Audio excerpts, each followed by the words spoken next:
So I want you to picture this scene. You are sitting in your car in the car park about to go into a meeting. This is a meeting that you normally either lead or attend, but suddenly you're filled with this sense of dread and anxiety, and you don't understand why. But because you have to show up, you're ready, you've got your makeup on and everything, and then you just go into the meeting. And you've told yourself it was a workload. You've told yourself that it's just stress. But in the next 10 minutes, I am going to tell you what that actually was and why the word that you called it or the word that they told you, i.e. anxiety, well, that word may be true concerning the feeling, but it may be other things showing up in your body. Now, if you like to have conversations and to talk about some of these peri-symptoms that nobody's really talking about or nobody's joining the dots for you in a way that makes sense, then I invite you to subscribe to this channel where I talk about these issues. Now, anxiety shows up in perimenopause for a lot of women, even for women who perhaps did not have anxiety before. It can be one of the first few signs that show up. And for many women, when they go in and talk about how they're feeling, it's very easy for those symptoms to be labeled either anxiety or depression. And you're given a prescription for either antidepressants or something to help you manage your anxiety. You take that, you go away, but then you find that you're still not feeling better, right? The medication is supposed to do something, but it's not doing what it was supposed to do. Other things are perhaps also showing up at the same time. And you're left wondering, well, what is wrong with me? Is it stress? Is it anxiety? Is there other things? Why can't I feel better? Why can't I figure out what's going on in my mind and in my body? And why is this medication not helping? And for some women, they stop talking about what's going on because they don't understand it, and the people who are supposed to help them can't understand it.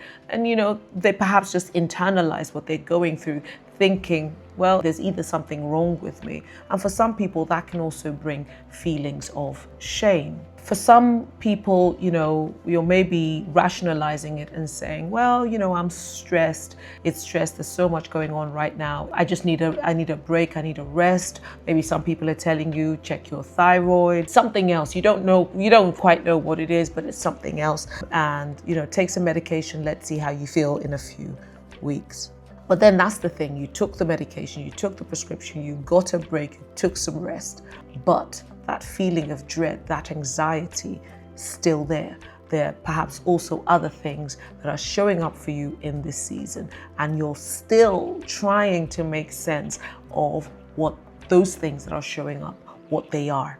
So in your wondering what's going on, you stopped talking about what's showing up. There isn't in your mind, there isn't even a link between all the other things that are showing up for you. And you start to wonder, well, is this just going to be me for the rest of my life? Is this what I'm going to go through? I want to talk about what happens to women in midlife in this season. I want to start off linking it with what's happening on a hormonal level. So progesterone, one of the big major hormones for women that decline in this season, it's not just a reproductive hormone, it's also the hormone that's responsible for the calming, plays a significant calming role in our brain and in our bodies. And so once it starts to fluctuate, it has a significant impact on our nervous system. And so when you have that impact on the nervous system, there's an impact on the body as well as on the mind.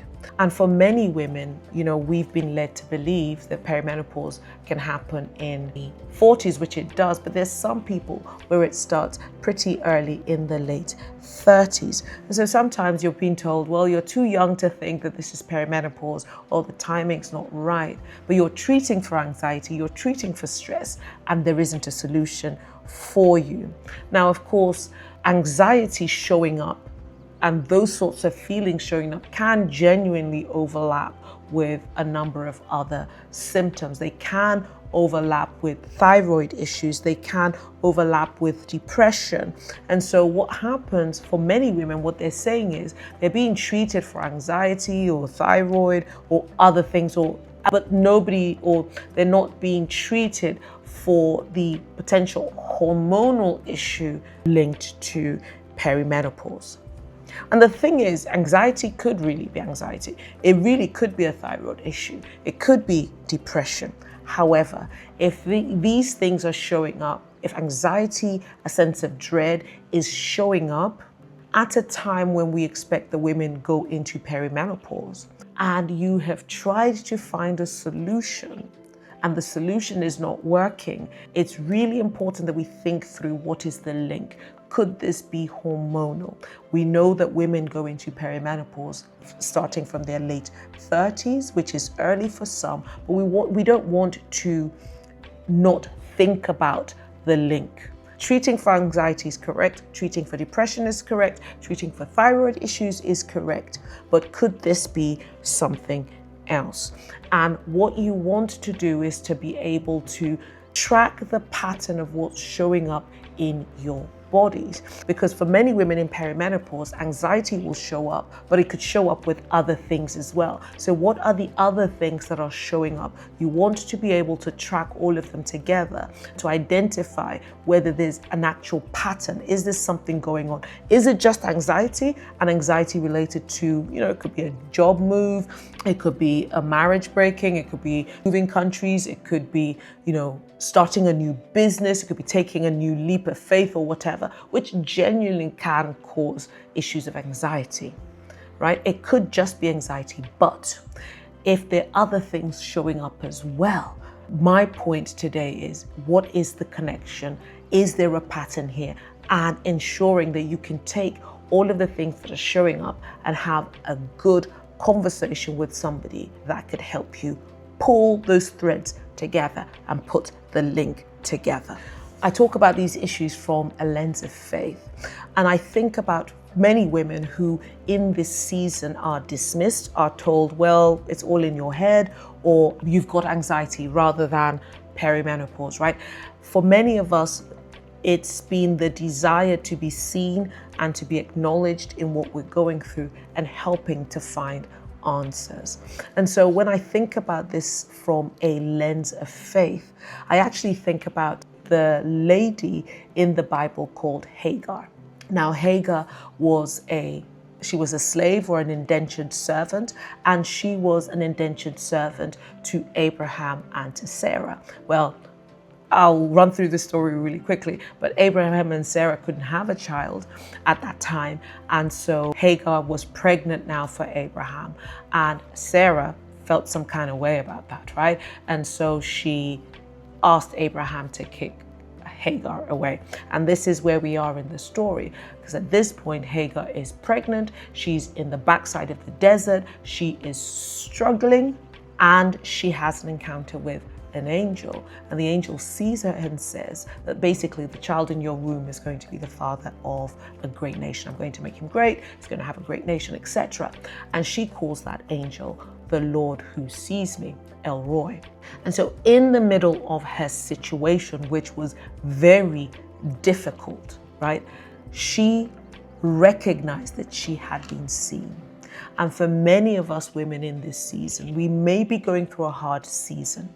The seeing doesn't solve the problem, but the seeing is a first step to acknowledging that there is an issue and I can find help. And so when I think about women in this season, I think about Hagar, who she found help through the angel that she met at the spring. And she calls him El Roi, the God who sees me. Somebody who was discarded, somebody who did not have, should we say, not have a value or whatever, going through a very difficult season. But at that time, she was seen.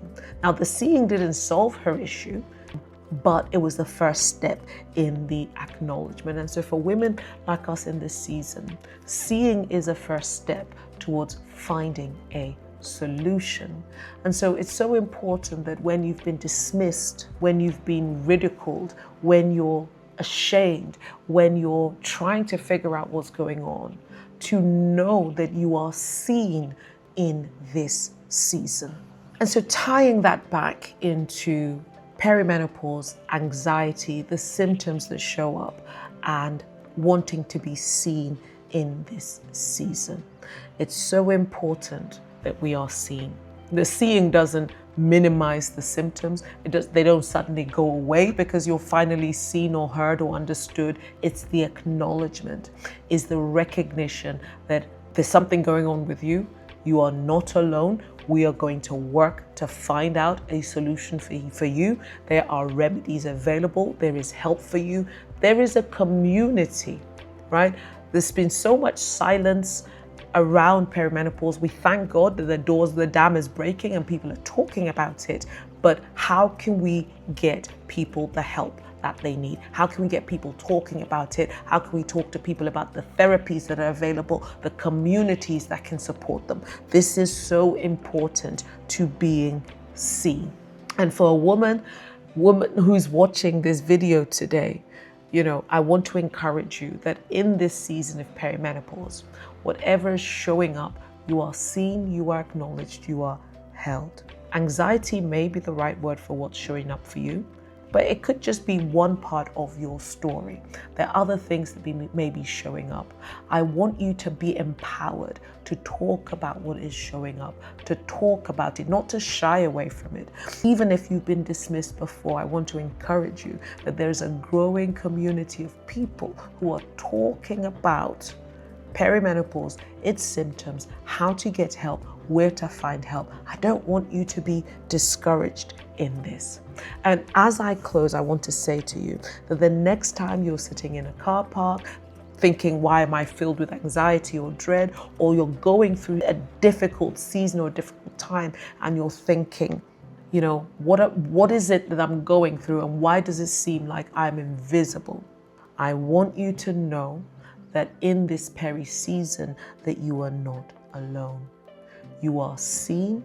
There's a God that sees you right where you are. There's help available for you. And there's a growing community of people speaking loudly about what's going on. And I encourage you, keep a track of what's showing up. Go and talk to your doctor about it. If your doctor doesn't listen to you, if you're dismissed, find somebody else. Continue to knock on that door until you get somebody who will assist you to navigate this season. For many women, this season can be really long. And so I encourage you, it can be from 4 to 10 years. That's a long time. That's a long time not to be seen. So I encourage you, keep track, continue to knock on the doors. And I want to leave you with a final question. Where you've been dismissed, where you have been ignored, what was the one thing, or what were the things that they said you were going through before you discovered that this could be perimenopause? Put your answer in the comments and I'd love to hear from you.